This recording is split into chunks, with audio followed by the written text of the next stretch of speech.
보시면서 하나님은 어디 계시는가? 라고 하는 이런 질문을 해보신 적 있으십니까? 의외로 많은 분들이 신앙생활을 하는 가운데 이런 질문을 던지는 분들이 있습니다. 왜냐하면 이제 우리가 정말 삶이 힘들 때도 그렇고, 그래서 하나님께 기도하지만 기도가 응답이 되어지지 않을 때, 또 많은 경우에 그런 경우에는 하나님께서 함께 하시지 않는다고 느끼기 때문에 하나님 지금 어디 계십니까? 라고 하는 질문을, 비슷한 류의 질문을 하게 됩니다. 하지만 성경은 분명하게 말씀해주고 계십니다. 하나님께서는 언제나 자기 백성과 함께 하시고, 또 때로는 눈에 보이는 방식으로 임재하십니다. 오늘 본문은 바로 이 하나님의 임재, 하나님의 임재하심에 대한 그런 말씀입니다. 오늘 읽은 이 열왕기상 8장 1절부터 11절까지의 말씀은 이제 솔로몬이 이 성전을 건축하기 시작해서 완공을 한 후에 하나님의 언약궤를 모시고 와서 성전으로 옮기는 그런 장면을 기록해 주고 있습니다. 그리고 이 장면에서 하나님은 실제로 구름 가운데에 임재하십니다. 그래서 이것은 단순한 어떤 예식이 아니라 하나님께서 자기 백성 가운데 거하시겠다라고 하는 놀라운 선언입니다. 구름이 성전 안에 가득하게 된 것은 내가 이 성전 안에 거할 거야 라고 하는 놀라운 선언이고, 또 그 백성에게 복과 능력을 주시겠다라고 하는 그 약속으로 이해가 되는 것입니다. 구약 성전은 그저 지금 우리가 생각하는 단순한 어떤 예배당이 아니고요, 하나님께서 이스라엘과 맺은 언약의 실제적인 표현입니다. 그리고 하나님께서 친히 그곳에 거하시겠다라고 하시는 그 의지를 나타내는 장소였습니다. 그러므로 하나님이 성전에 나타나시는 장면은 단순히 어떤 역사적으로 기록할 만한 그런 사건이 아니라 하나님이 어떤 분이시고 또 자기 백성과 어떤 관계를 맺고자 하시는지를 잘 보여주는 그런 살아있는 증거라고 할 것입니다. 그래서 오늘은 이 말씀을 통해서 하나님의 임재하심이 어떤 방식으로 나타나고 그 임재하심이 우리의 삶에 어떤 의미의 변화를 주는지와 또 하나님께서 우리의 삶에 임재하실 때에 우리의 삶에는 과연 어떤 일이 일어나는지, 그리고 우리는 하나님의 임재하심 앞에 어떤 준비를 하고 살아야 하는지를 이제 한번 살펴보도록 하겠습니다. 하나님의 언약이 이제 중심이 되어질 때, 이 1절은 솔로몬이 이스라엘 모든 장로와 또 각 지파의 우두머리들을 예루살렘으로 소집하는 그러한 장면으로 시작이 됩니다. 솔로몬이 이스라엘의 모든 장로들과 또 지파의 우두머리들을 예루살렘으로 소집하는 목적은 단 한 가지입니다. 이스라엘 신앙의 중심이며 하나님의 임재의 상징이었던 여호와의 언약궤를 시온성, 그러니까 다윗성에서 이제 새로 건축된 성전으로 옮기기 위한 것이었습니다. 그러니까 성막에 있던 언약궤가 성전으로 옮겨지는 겁니다. 언약궤를 히브리어로는 아론 하브리트라고 하는 단어를 쓰고 있습니다. 현대 히브리어에서 이 아론이라고 하는 말은 상자, 어떤 궤를 의미하는 말이지만, 이 아론 하브리트라고 하는 이 말은 어떤 단순한 상자가 아닌 언약의 증거가 담겨 있는 거룩한 상자이고, 좀 더 나아가서는 하나님의 임재 그 자체를 의미하는 그런 말입니다. 그러니까 저 지금 그룹 천사가 이렇게 언약궤를 덮고 있잖아요. 저 자리를 시은소라고 이야기를 해요. 하나님께서 은혜를 베풀어 주시는 장소, 하나님의 임재하시는 장소라는 겁니다. 이 언약궤 안에는 뭐가 들었을까요? 십계명, 돌판, 두 돌비가 들어있어요. 물론 거기에는 아론의 쌍난 지팡이가 들어있고 또 만나를 담았던 금 항아리가 또 들어있었어요. 그런데 오늘 본문에는 이제 두 돌판을 이야기하고 있습니다. 그리고 그 위는 금으로 덮인 속죄소, 곧 하나님의 보좌를 상징했습니다. 그렇기 때문에 언약궤를 성전의 중심으로 옮긴다라고 하는 것은 하나님의 하나님과 우리가 맺게 된 그 언약을 내 삶의 중심에다가 모시겠다라는 의미입니다. 실제로 이스라엘의 역사를 돌아보면 언약궤가 있는 곳에는 하나님의 능력이 늘 함께 하셨습니다.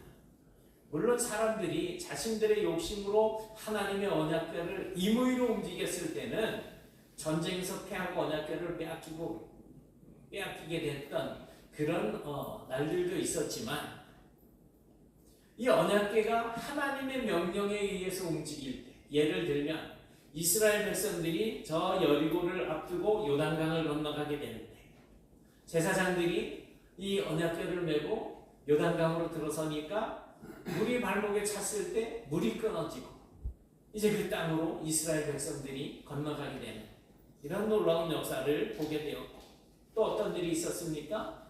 언약궤를 메고 앞에 이제 제일 앞에 가고 백성들이 뒤를 따라가면서 하루에 한 바퀴씩 여리고성을 돌잖아요.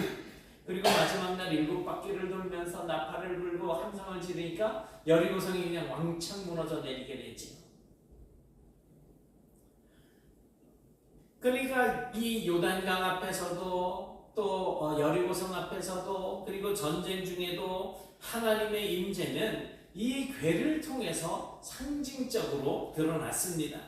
그러나 그것은 단순한 물건이 아니어서 하나님과의 관계가 살아있을 때 가능한 일이었던 것입니다.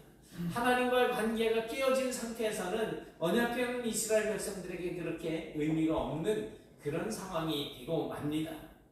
그래서 사무엘 시대의 실로에서 하나님의 궤를 자기 멋대로 사용했었던 그 사람들에게는 오히려 재앙이 임하게 되고 하나님의 궤를 블레셋 사람들에게 빼앗기게 되는 그런 일을 경험하게 되었죠.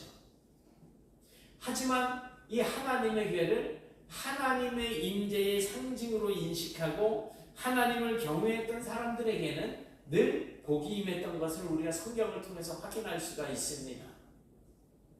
여러분, 오늘날 우리에게도 같은 질문이 던져져야 되겠습니다. 저와 여러분이 하나님을 대하는 태도는 무엇입니까? 무엇 때문에 이 자리에 나와 앉아 계시고, 무엇 때문에 평상시에 성경을 읽고, 무엇 때문에 기도를 하고, 무엇 때문에 그 하나님 앞에 서 있으려고 하는 겁니까? 내가 내 삶의 중심이 되어서 하나님을 내 삶에 이용하려는 것 혹시 아닌지 돌아보실 필요가 있겠습니다. 전에 잠깐 말씀드렸지만 우리 마체베트 선교회 회장 목사님이 요즘 이제 건강이 안 좋아서 그 일산에 있는 안병원에 입원을 해서 수술을 받고 이제 회복 중에 있는데 지금 어떻게 돌아가고 있는지는 잘 모르겠어요. 근데 그 목사님이 이렇게 갑자기 그냥 건강이 나빠지게 된 이유가 그 교회에서 이 목사님과 거의 20년 이상을 신앙생활을 했던 어느 권사님이 이제 남편이 새로운 사업을 시작하고 그 권사님은 이 마사지 샵을 이제 했었던 거예요. 그런데 이제 그 후임 목사님에게 이렇게 이제 신앙생활을 같이 하게 되면서 목사님은 은퇴하시고 하게 되면서 오전 예배만 출석을 하고 오후 예배는 안 나오시는 거예요. 나중에 이유를 알게 되었는데 다른 옆교회에 자기의 그 샵의 그 단골 단골이 한 50명 정도가 다니고 있는 교회가 있었는데 그 교회로 옮기는 거예요. 단골들 관리하겠다. 결국 뭐예요? 교회를 다니는 목적이 뭐예요? 돈 관리하겠다는 거예요. 그 사람들은 이 교회 다니고 있을 때도 단골이었었는데 그럼 이 교회에서 그냥 뼈를 묻을 때까지 있어도 그 사람들은 어차피 단골일 거 이 사람 실력이 그만큼 되니까 근데 그 사람들 관리하겠다는 핑계로 저쪽으로 옮겨간 거지. 그 소식 때문에 목사님이 갑자기 낙담이 돼가지고 갑자기 건강이 좋지 못하고 코에서 피가 흐르고 예전에 한번 이런 뉴스를 본 적이 있어요. 원숭이를 나무 위에다가 매달았어요. 밑에는 물이에요. 그 물에 빠질 듯 말 듯 하니까 원숭이가 스트레스를 받아가지고 위에 혈관이 터지는 거예요. 목사님이 지금 폐에 혈관이 터져가지고 그냥 코로 피가 막 나오고 그거를 수술을 하는데 한 번에 다 잡질 못해가지고 이제 수술을 하고 거즈로 압박을 시켜놓은 상태에서 덮었다가 한 2, 3일 뒤에 다시 수술을 한다는 이야기만 들었었어요. 내가 내 삶의 중심이 되어서 하나님을 내 삶에 이용하려는 것 아닌지 우리 태도를 한번 돌아보셔야 되겠습니다. 아니면 나는 하나님의 존재성과 하나님의 임재하심을 정말 귀하게 여기고 하나님을 경외하는 자로서 하나님의 언약을 귀하게 여기는 사람입니까? 그렇다면 오늘날 우리는 우리의 삶에서 어떻게 하나님의 임재하심을 할 수 있겠습니까? 구약을 거쳐 신약 시대에도 그리고 지금까지도 하나님은 자기 백성에게 임재하시는 방식으로 말씀과 성령을 주고 계십니다. 그래서 하나님의 말씀을 소홀히 여기면 하나님의 임재도 멀어지는 거예요. 그러므로 오늘날 이 시대를 살아가는 우리는 매일같이 하나님의 말씀을 가까이 하고 그 말씀을 내 삶 중심에다 두는 삶을 살아가야 할 것입니다. 왜냐하면 그렇게 하는 것이 곧 하나님의 임재하심을 우리의 삶에 모셔올 수 있는 중요한 방법이 되기 때문입니다. 여러분의 삶 속에 하나님의 임재하심을 여러분의 삶에 가까이 하며 살아가시는 이 은혜가 늘 풍성하게 임하시길 축복합니다. 아멘.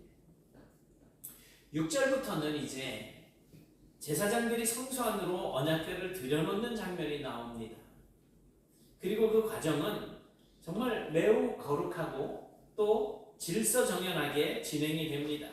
특별히 제사장들과 레위인들이 정결하게 준비가 되어 있어야 했고 그냥 막 대충 일상생활에서 지내던 상태로 정결의식도 없이 그냥 와서 법궤에 언약궤에 접촉되는 순간 그 사람은 하나님께 공격을 받을 수밖에 없어요. 부정한 존재로. 그래서 정결하게 준비되어 있어야지 됐고 또 일정한 시기에 온 회중이 모여서 이 일을 감당하기 위해서 하나님 앞에 예배를 드립니다. 6절에서 11절까지 우리 전체 예식들을 한번 주의해서 한번 살펴보시면서 읽어보시겠습니다. 시작. 제사장들이 여호와의 언약궤를 장의의 처소로 메어 들였으니 곧 성전의 내소인 지성소 그룹들에 날개하여라. 그룹들이 그 궤 처소 위에서 날개를 펴서 궤와 그 채를 덮었는데 채와 기름으로 채 끝이 내소 앞 성소에서 보이나 밖에서는 보이지 아니하며 그 채는 오늘까지 그곳에 있으며 그 궤 안에는 두 돌판 외에 아무것도 없으니 이것은 이스라엘 자손이 애굽 땅에서 나온 후 여호와께서 저희와 언약을 맺으실 때에 모세가 호렙에서 그 안에 넣은 것이더라. 제사장이 성소에서 나올 때에 구름이 여호와의 성전에 가득하매 제사장이 그 구름으로 말미암아 능히 서서 숨기지 못하였으니 이는 여호와의 영광이 여호와의 성전에 가득함이었더라. 아멘. 이 장면은 단순하게 어떤 물건을 옮기는 그런 이사나 어떤 격식을 차려서 진행이 되어지는 어떤 행사가 아닙니다. 하나님의 임재를 맞이하기 위해서 온 백성이 거룩한 긴장감 속에서 자신을 준비하는 그런 모습입니다. 우리 흔히 정결 이야기 하잖아요. 이 정결이라고 하는 말은 겉으로 보기에 외적인 청결뿐만이 아니라 마음의 준비를 의미하는 것입니다. 그래서 이스라엘 백성들이 정결의식 하면은 이 손에다가 물을 뿌리고 발에다가 물을 뿌리고 팍팍 비누칠해서 씻는 게 아니에요. 물 뿌리는 행위 자체로 나를 정결하게 한다라고 하는 그런 상징적인 의미를 가지고 있는 거죠. 그처럼 우리가 하나님 앞에 정결하기 위해서 마음을 쏟는 것이 중요한 거죠. 하나님 앞으로 나아가는 자는 죄를 멀리하고 겸손한 마음과 하나님을 경외하는 마음을 준비해야 됩니다. 본문에서는 솔로몬을 비롯한 모든 제사장들과 레위인들이 여호와의 언약궤를 성전 안으로 모셔드릴 때에 바로 그런 정결의 모습을 지키기 위해서 최선을 다하고 있는 모습을 우리가 볼 수가 있습니다. 좀 더 말씀드리자면 이스라엘은 성막과 성전에서 예배드릴 때 언제나 정결 규례를 따랐습니다. 이것은 어떤 겉으로 나에게 주어져 있는 그런 의무가 아니고 하나님을 경외하는 마음의 표현이었습니다. 하나님께 예배하기 위해서 그저 단순하게 정결의식 행하는 걸로 그 행사로 끝나는 것이 아니고 내가 하나님 앞에 내가 하나님을 경외하는 마음으로 나를 하나님께 드립니다라고 하는 마음의 표현인 거예요. 제사장과 레위인들 뿐만 아니라 모든 백성이 자신을 정결하게 하며 또 하나님의 임재에 참여했습니다. 이렇게 하나님 앞에서 자신을 정결하게 하려고 하는 이 자세는 오늘날 저와 여러분이 하나님 앞에 설 때에도 항상 요구되어지는 자세입니다. 날이 되고 시간이 되었으니 그저 습관적으로 나와서 이곳에 모여서 예배를 드리는 것이 아니라 이곳에 임재하시는 하나님을 뵙기 위해서 죄를 멀리하고 겸손히 하나님을 경외함으로 예배에 임해야 한다는 것입니다. 그리고 일주일 동안 우리가 살아가는 것은 하나님이 우리를 받으시기 합당한 거룩한 산 제사로 드려져야지 된다는 거예요. 그리고 이 시간 이 자리에 모여서 하나님을 예배할 때 하나님께서 우리를 기뻐 받으실 만한 만큼 우리의 마음을 정결케 해서 주님 앞에 나와서 예배를 드려야지 된다는 거예요. 날이 되고 시간이 되니 야 오늘도 교회 가는 날이네, 이거는 아니라는 거죠. 구절에서 교회 안에는 두 돌판 외에 아무것도 없다라고 이렇게 말씀을 하고 있습니다. 이 표현은 정말 중요한 표현입니다. 이제 교회 안에 하나님의 말씀이 들어있었고 율법 그 십계명 두 돌비가 들어있었고 또 뭐가 있었다 그랬어요? 아론의 쌍난 지팡이와 또 만나를 담아놓은 항아리가 들어있었다 그랬잖아요. 그런데 이 아론의 쌍난 지팡이와 이 만나를 담아놨던 이 항아리는 지금 없다는 거잖아요. 그럼 왜 두 돌판은 남아 있었을까요? 이것은 우리가 신앙생활 속에서 무엇을 소중히 여겨야 되는지를 잘 보여주고 있는 말씀입니다. 내 감정, 내가 경험했던 어떤 것들 또는 각 지역마다 예배하는 모습들이 다 차이가 있잖아요. 그 문화에 따라서. 그런 예배 문화가 아닌 변치 않는 하나님의 말씀이 중심이 되어야지 된다라고 하는 것을 이 말씀을 통해서 우리에게 보여주고 있는 거예요. 다 사라지고 다 없어지고 다 잃어버리더라도 하나님의 말씀만은 굳게 잡으라는 거지. 오늘날 우리의 예배도 이와 같이 준비되어져야 합니다. 단지 어떤 외적인 모임이나 형식이 아니라 내 내면의 정결함과 하나님을 향한 경외심으로 가득 채워져야지 된다는 거예요. 내가 하나님을 예배하기 위해서 내 마음을 쏟아내야지 된다는 거예요. 하나님을 예배하기 위해서 내가 죄를 멀리 해야지 된다는 거예요. 말도 조심해야지 되고 표정서부터 하나님을 경외하는 경외심으로 채워야지 된다는 겁니다. 왜냐하면 예배라고 하는 것은요, 단지 사람을 만족시키는 것이 아니라 하나님을 기쁘시게 하는 것이기 때문에 그렇습니다. 오늘 말씀의 가장 흥미로운 장면은 10절, 11절입니다. 제사장들이 성소에 나올 때 여호와의 영광이 구름 가운데 성전에 충만히 임하셨고 그 영광 때문에 제사장들이 감히 서서 섬기지 못했다라고 기록을 하고 있습니다. 이 말씀에서 우리가 좀 더 생각해 봐야 할 단어들이 있는데, 먼저 여기에 등장하고 있는 구름, 이 구름이라고 하는 이 단어는 성경에서 하나님의 임재를 상징하는 대표적인 표현입니다. 예수님께서 하늘로 올라가실 때도 구름이 가렸다 그랬죠. 그리고 모세가 시내산에서 이제 십계명을 받으러 올라갈 때도 그 시내산이 구름에 그냥 꽉 차 있었어요. 그래서 성경에서 자주 등장하는 이런 구름들은 어떤 단순한 기상현상이 아니고요, 하나님께서 백성과 함께 계심을 눈으로 직접 확인할 수 있는 증거로 이렇게 기록을 해주고 있는 것입니다. 또한 가득함이라고 하는 이 말은 단순한 어떤 양적으로 여기 아주 꽉 차 있는 것을 말하는 것이 아니라 하나님의 거룩하신, 그 하나님의 거룩하신 본질이 그 성전 안에 가득 채워졌다는 것입니다. 그렇다면 구름이 여호와의 성전에 가득했다라고 하는 이 표현은 어떤 말씀일까요? 제가 말씀을 전하다가 보면 어느 순간에 제 마음에 전율이 쫙 흐를 때가 있어요. 아마도 성령님께서 여러분들의 마음을 사로잡아서 말씀을 들을 때 그 말씀이 여러분들 안으로 쭉 빨려 들어가는 그런 느낌인 거죠. 그렇지 못할 때는 제가 이제 진땀을 흘리고 있는 거예요.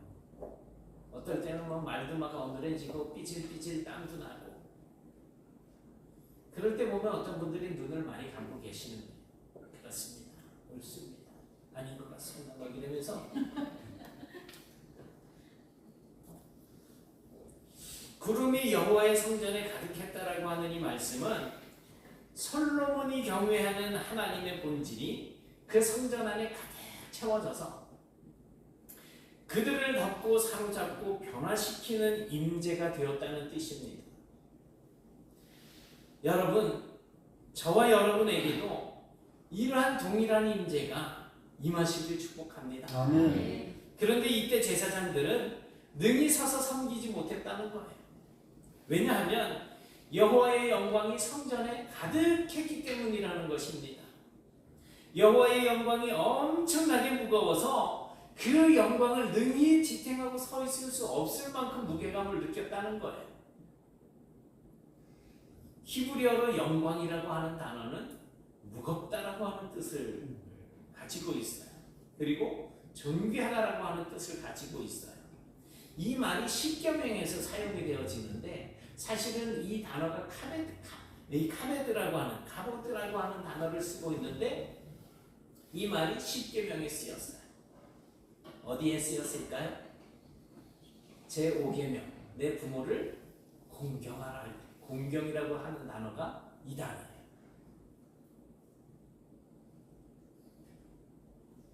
히브리 사람들의 관점에서 하나님의 임재는 그만큼 무게가 있는 것으로 생각을 했다는 것입니다.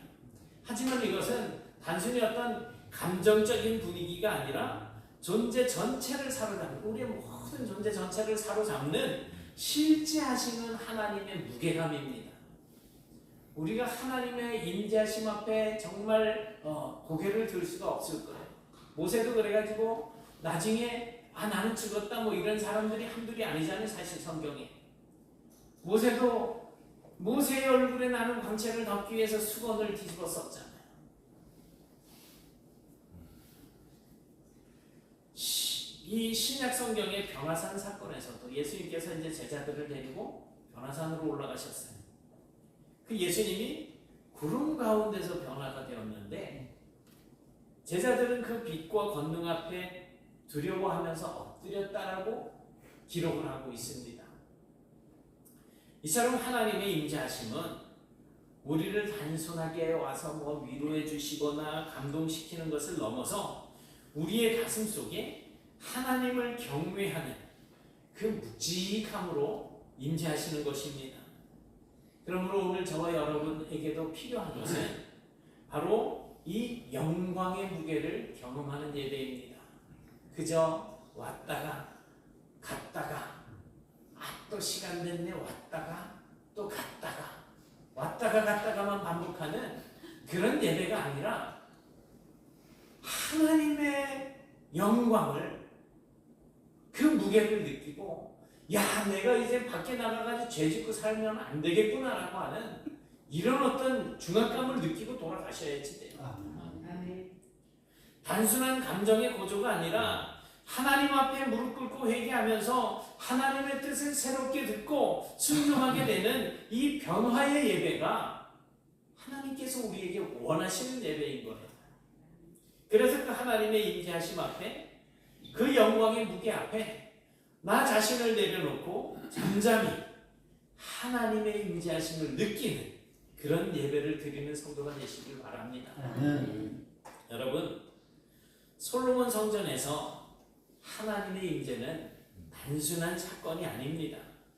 그것은 하나님의 백성이 언약을 소중히 여기고 또 거룩하게 준비하며 예배할 때 하나님께서 실제로 그들과 함께 하신다라고 하는 선언이었습니다.